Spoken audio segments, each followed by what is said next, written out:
Ny talata 9 novambra ho avy izao no hanomboka ny vanim-potoana ny fampelezan-kevitra ho an'ny fifidianana ben'ny tanàna sy mpanolotsaina ny tanàna izay atao ny 12 desambra. Aritra 12 andro izany fampelezan-kevitra izany ary hitsahatra ny 7 desambra amin'ny misasakalina. Toy ny mahazatra dia tsy azo atao mihitsy ny manao fampelezan-kevitra mandritra ny fotoana ny fahanginana iray andro mialohan'ny fifidianana. Hatramin'ny 9 septambra kosa no fametrahana ny atota-taratasy filatsaha-kofidiana eny anivon'ny Vomiera misahana ny fifidianana any amin'ny distrika ho an'ireo maniry latsaka. Ny 5 septambra ho avy izao no misokatra ny fotoana fametrahana izany atota-taratasy izany. Omaly alatsinainy no navoaka ny ministerany Atitany ny didim-panjakana isan-tsokajiny mamaritra ny fepetra rehetra arahana amin'ny fifidianana ben'ny tanàna sy mpanolotsaina ny tanàna. Mitoetra ny fahatapahan-jiro mifandimby eto amin'ny tambazotra iraisana Antananarivo. Aritra ora iray ny fahatapahany eo anelanelany amin'ny 2 ora tolakandro hatramin'ny 5 ora hariva ary ora 2 kosa amin'ny 12 ora alina hatramin'ny 4 ora maraina raha ny fanambaran'ny orinasa Jirama androany. Noho ny fiainan'ny rano andekaleka no antony mahatonga an'izany hoy ny fanazavana. Tsy mitsaha-miaina mantsy ny ahavon'ny tohadrano mpamokatra herinaratra ao atoerana, mibaroa faingo 2 metatra izany raha oharina amin'ny ahavo azo ampiasaina. Vokany miaina ny vokatra herinaratra ka tsy maintsy miroso amin'ny fahatapahan-jiro mifandimby.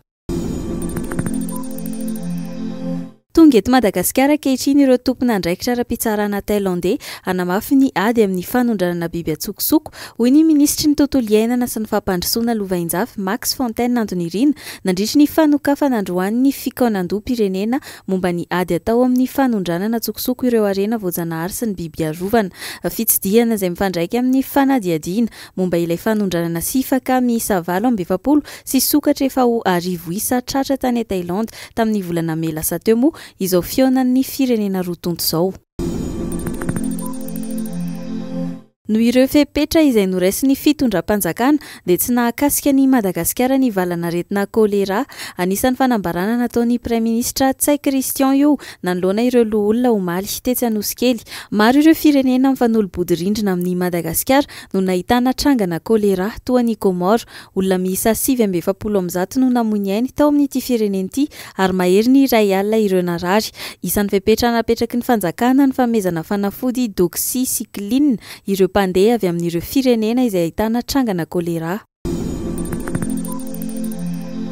Androany talata 13 aogositra hatramin'ny talata 10 septambra no vanim-potoana ny fisoratana anarana ho an'ny fandaharan'asa Yali Mandela Washington Fellowship taona 2024 araka ny fanambaran'ny masoivon'ny États-Unis eto Madagasikara. Natokana ho an'ireo tanora mpitarika avy amin'ny firenena afrikanina 20 taona hatramin'ny 30 taona moa ity fandaharan'asa ity ary manome fampiofanana maro eny anivon'ny Université Amerikanina lehibe mandritra ny 9 herinandro ho an'ireo mpisitraka izany vatsim-piofanana izany. Fitantanan-draharaha sy fampandraisana andraikitra amin'ny maha-olom-pirenena no tena ianarana mandritra an'io feim-potoana io. Tanora mpitarika malagasy miisa 10 no efa nisitraka ny programa Yali Mandela Washington Fellowship hatramin'ny niforoanany ny taona 2024.